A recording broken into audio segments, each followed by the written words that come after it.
కూడా కేసులు పెట్టే పరిస్థితి చూస్తూనే ఉన్నాము. 2014-19లో కూడా తప్పుడు కేసు పెట్టి జైల్లో పెట్టడం జరిగింది. అప్పుడు కూడా చెప్పినాను, ఇది తప్పుడు కేసు, ఇది కేవలం హరాస్మెంట్ చేసేదానికే పెడుతున్నారని ఆ రోజు కూడా నేను చెప్పడం జరిగింది. అయినా కూడా అక్రమంగా అరెస్ట్ చేసి నన్ను, బిఎం మధుసూదన్ రెడ్డి గారిని, చెవిరెడ్డి భాస్కర్ రెడ్డి గారిని కూడా ఆ రోజు కూడా జైల్లో పెట్టడం జరిగింది. తర్వాత ఎవరైతే కేసు పెట్టించారో అదే వ్యక్తి కోర్టులో వచ్చి చెప్పడం జరిగింది, ఎక్కడ కూడా బలవంతంగా మా దగ్గర పెట్టించారు, వీళ్ళు తప్పు చేయలేదని చెప్పి ఆ కేసు కూడా కొట్టేయడం జరిగింది. అంతేకాదు, అంతకుముందు తెలుగుదేశం అధికారంలో ఉన్నప్పుడు కూడా నేను ఇంజనీరింగ్ కాలేజ్లో చదివేటప్పుడు కూడా నా జీవితంలో మొట్టమొదటి కేసు పెట్టింది తెలుగుదేశం ప్రభుత్వం. తెలుగుదేశం ప్రభుత్వం ఎప్పుడున్నా కూడా ఇటువంటి హరాస్మెంట్ చూస్తూనే ఉన్నాము. ముఖ్యంగా ఈ జైల్లో ఉన్నన్ని రోజులు కూడా ఈ కష్టకాలంలో అండగా నిలబడిన మా పార్టీ అధ్యక్షులు జగన్మోహన్ రెడ్డి గారికి, అదేవిధంగా మా పార్టీ గౌరవ పెద్దలకు, మా పార్టీ క్యాడర్కి అందరూ కూడా వెన్నంటుండి సపోర్ట్గా ఉన్న ప్రతి అందరికి కూడా మనస్ఫూర్తిగా నేను ధన్యవాదాలు తెలియజేస్తా ఉన్నాను.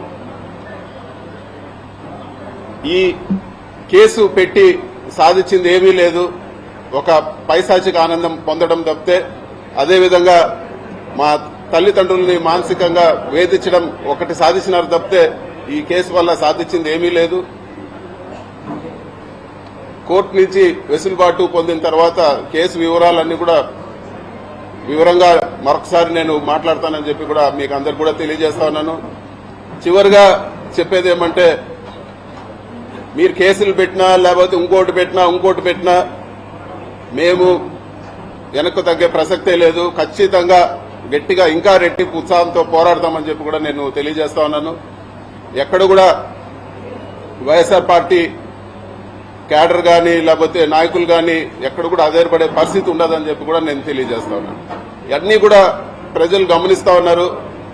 ఇవన్నీ కూడా ఒక డైవర్షన్ టాక్టిక్స్ లో భాగమే అని చెప్పి కూడా అందరూ కూడా గమనించాలని చెప్పి కూడా నేను కోరుతా ఉన్నాను. ప్రభుత్వం చేయాల్సిన పనులు పక్కన పెట్టి ఏదో ఒక అభూత కల్పన చేసి రకరకాల కేసులు పెట్టి నాయకులందరినీ కూడా జైళ్లలో పెట్టి, సంబంధం ఉన్నా లేకపోయినా ఎట్లంటే అట్లా జైళ్లలో పెట్టి, ఇదంతా కూడా వాళ్ళు చేయాల్సిన పనుల నుంచి డైవర్షన్ చేసే పరిస్థితి ఉందని చెప్పి కూడా మనం అందరం కూడా తెలుసుకోవాలని చెప్పి కూడా నేను తెలియజేస్తా ఉన్నాను.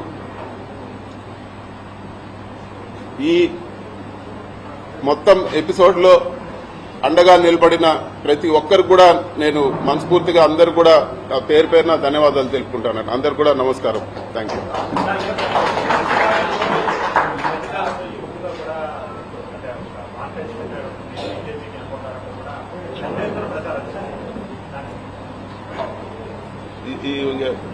దానికి ఇంకా అర్థమే లేదు. ఇవన్నీ కూడా కట్టుకథలు. తెలుగుదేశం నాయకులు కావాలని బురద కొట్టే పని కానీ దీనికి నేను సంజయ్ చేసినా కూడా అర్థమే లేదు.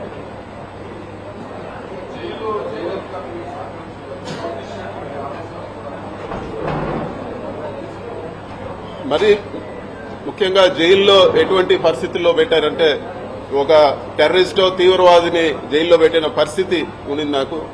నేను ఉన్నన్ని రోజులు కూడా ఒక పూర్తి బ్లాక్ లో వేరే ఒక మనిషితో మాట్లాడే పరిస్థితి ఉండదు. కేవలం ఎప్పుడైనా ములాఖాతులు, వారానికి వచ్చిన ములాఖాతులు, లేకపోతే ఇంటికి 3 ఫోన్ కాల్ చేసుకోవచ్చు. ఆ 3 ఫోన్ కాల్ తప్పితే ఇంకొక మనిషితో మాట్లాడే పరిస్థితి కూడా ఉండేది కాదు. మొత్తం సీసీ కెమెరా నిఘా, ఎవరు చూస్తా ఉన్నారో ఆ సీసీ కెమెరాలో తెలియదు. విజయవాడలో కూడా ఆ సీసీ కెమెరాలో చూడగలుగుతారని చెప్పేవాళ్ళు. అధికారులు కూడా నాతో మాట్లాడేదానికి భయపడేవాళ్ళు. అసలు ఎవరు కూడా దగ్గరకు వచ్చే పరిస్థితి లేదు.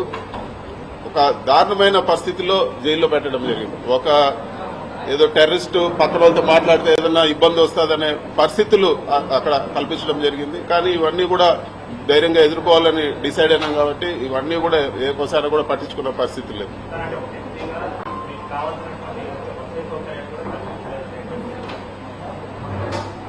కోర్టు వసతులు కల్పించే విషయంలో కోర్టు నుంచి ఆదేశాలు ఇచ్చే వరకు ఏ ఒక్క వసతి కూడా జైల్లో కల్పించలేదు. వాళ్లకు చూస్తేనే నాకు అర్థమైంది, జైలు అధికారులకు విపరీతమైన ప్రెజర్ ఉన్నింది. వాళ్ళు ఏ ఒక్క వసతి కూడా కోర్టు నుంచి ఆదేశాలు రాకుండా ఏ ఒక్కటి కూడా కల్పించలేదు. ఇవ్వాల్సిన బేసిక్ రిక్వైర్మెంట్ కూడా అవన్నీ కూడా వచ్చిన ఫస్ట్ కోర్టు ఆర్డర్ వచ్చే వారం 10 రోజుల వరకు అస్సలు ఏ ఒక్క సహకారం కూడా లేదు. ఇవ్వాల్సిన ఫెసిలిటీస్ కూడా మిగతా ఖైదీలకు ఇచ్చే ఫెసిలిటీస్ కూడా నాకు ఇవ్వలేదు.